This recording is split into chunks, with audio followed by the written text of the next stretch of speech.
Yung isa, na yun? Hindi, yung isa. Hindi, sabi mo hindi mo kilala. Ibang baga. Ano? Yung flowers. Ay, ba? Ano ka nakita? Yung bouquet. Okay ka, Johnny? So, hindi ka magpapaka-safe sa concert na to? Hindi. Magpapakasaya lang ako sa concert na to. Oo, todo. So, Kaya mga rated SSSPG. may mga punchline ulit, may mga parinig ka ulit, may impersonate ka ulit. Wala namang parinig, pero maraming punchlines. Okay. Sobrang daming punchlines. May isang sample lang, yung hindi mo gagamitin sa concert. Parang patikim. Ano ba? Sayang save ko na lang sa concert ko. Baka yung may nakakatawa. Wala tungkol sa love life ang punchlines mo? Or merong tungkol sa government? Mostly walang government. Mostly tungkol sa love life. Tungkol sa pag-ibig in general.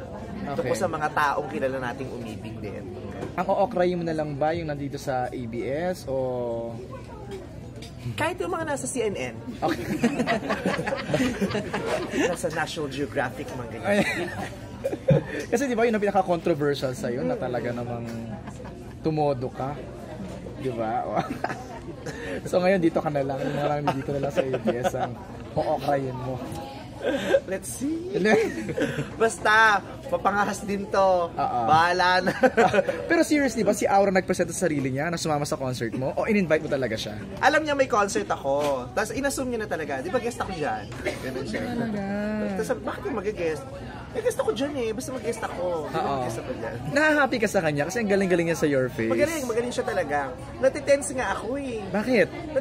Natitense ako para sa kanya yung pag pinapanood ko siya, tapos parang ako yung kasali, tapos inaalam ko ano yung mga susunod, paano yung mga, tapos nagre-request, pwede bang ganito yung gagayahin, ganyan, ay gagayahin na ganyan na ba yan, dapat nauna ka, ganito dapat yung gagayahin mo. Tapos tinatakot ko siya nung unang sumalang siya, tapos pumunta siya sa dressing room ko, sabi niya, Mother, nanalo ako, Alin Dionisio siya, ganyan, sabi ko, hala ka, huwag ka mag-enjoy, sabi niya, bakit? Lahat ng nanalo sa una, natalo yung sa dulo. Panoorin mo lahat ng season, lahat ng natalo yung nasa una, tapos nai-imbure na siya. So humingi siya ng tips sa'yo on how to do it. Okay. Nung isang araw nung nasa akin siya, nung sinama ko siya sa Showtime kasi tumawag sa akin ng gabi, sabi niya, pwede pong mag-request. Sabi ko, ano yun? Pwede ba akong sayo bukas? Sabi ko, okay lang naman, pero magpaalam ko muna kay Sir Deo. Kasi, pinagbabawalan muna kami magsama kasi si Aura masyadong masaya na. Magmula daw nung nagkakilala kami ni Aura, magmula na rin nung lagi ako kasama ni Aura, lagi na siyang masaya, hindi na raw makaiyak. Hindi na raw makahugot. Dahil lagi parang happy-happy na siya. Kaya pinalalayo muna sa akin. Sabi, paalam ko muna. Pag pinayagan siya ng management, ayun, pumunta sa akin. Tapos sinama ko sa Showtime. And that's a good feeling na magandang influence ka sa kanya, sa mindset niya. Ano siya, sumaya yung bata nung nagkakilala ka. Pero iba na rin ang pangalan niya ngayon. Kilala na siya. Oo, kilala siya. At saka magaling siya. Trinabaho niya yun. Bukod kay Sia na publish yung pangalan niya sa UK newspaper. Ba? Oo. Magaling naman silang lahat doon sa Your Face. Hindi ka naman threatened. Saan? Kay Aura. Hindi naman ang bata niya pa. Pag tumanda yun, baka wala na rin ako. Basta pamamanahan niya ako pag yumaman na siya. Vice, parang napakagaan ng aura mo ngayon. Parang you look in love. Oo, I'm in love. Yan na naman. In love with love. So, ready ka na ba na ipakilala sa buong mundo? Kasi naman yung ipapasa sa iyo. Malay mo sa 14. Talaga? Makikilala na ba siya? Malay mo sa 14. Pero ano mga consideration mo para maging open kung sakali? Considerations? Ano ba? Ano ba i-consider mo? Pag in-open mo naman yung wala ka ng consideration, no? Di mo naman makontrol yan. I mean kasi before, di ba, parang medyo private ka when it comes to your love life. This time sabi mo nga, malay natin, baka makilala na sa 14. Pag nakilala nyo, edi pakilala nyo. Bahala na si Batman. Nasa showbiz ba siya? Hindi ko alam, pero may taping siya Wow! Tapos sa pag-usapan nito, yung ipapakilala mo siya? Hindi namin pinag-uusapan. At saka hindi ko alam kung sino kang usapin. Are you close to Maxine ba? Maxine Medina? Not so. Okay. Nag-meet kami, pero hindi naman kami yung chami-chami, hindi kami yung magkaibigan. Have you been following her journey Not to the competition? Yung nakapanood ba yung mga interviews niya, yung mga balita sa kanya? Hindi ko napanood yung buong video, yung her controversial interview. Naikwento lang sa akin, pero hindi ko napanood. I didn't have the time to watch. watch the entire week. What do you think are her chances sa Miss Universe? She has a very big chance. She's a very beautiful person. She's a beautiful woman. And malaki yung chance niya, lalong-lalo na kung ipagdadasal natin siya.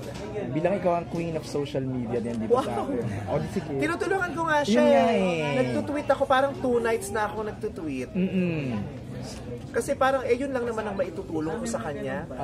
Yung sa social media, yung boto niya doon. Kaya nagtutweet ako. Kaya hanggat matutulungan ko siya doon, tutulungan ko. Kasi syempre, pag nanalo yan, pride nating lahat.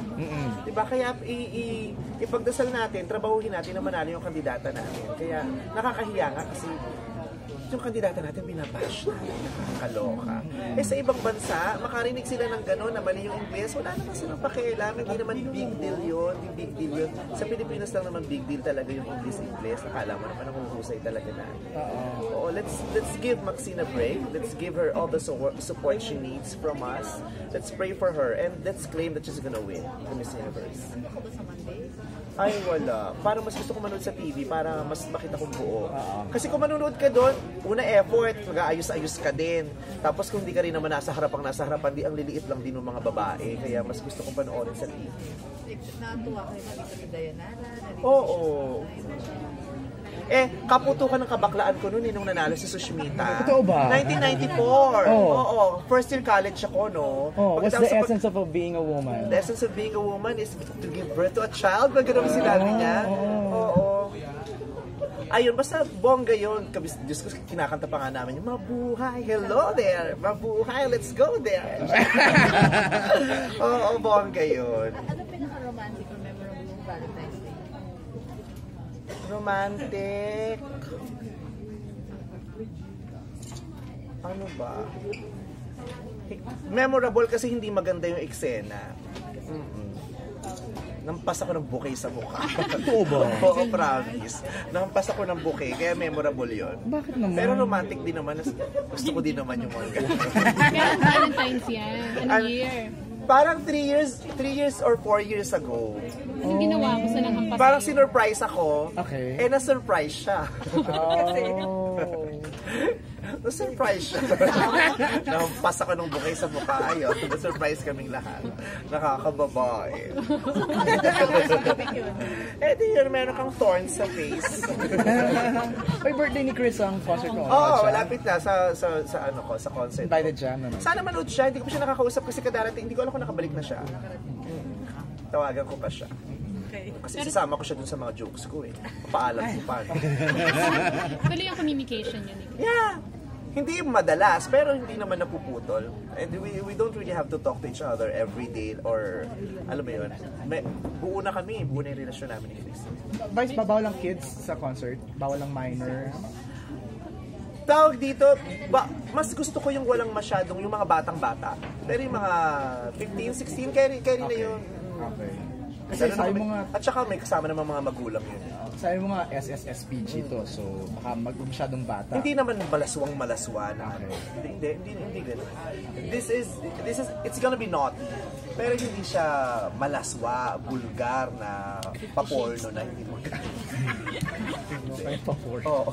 Ano naman ang term ng porno? Wala lang ng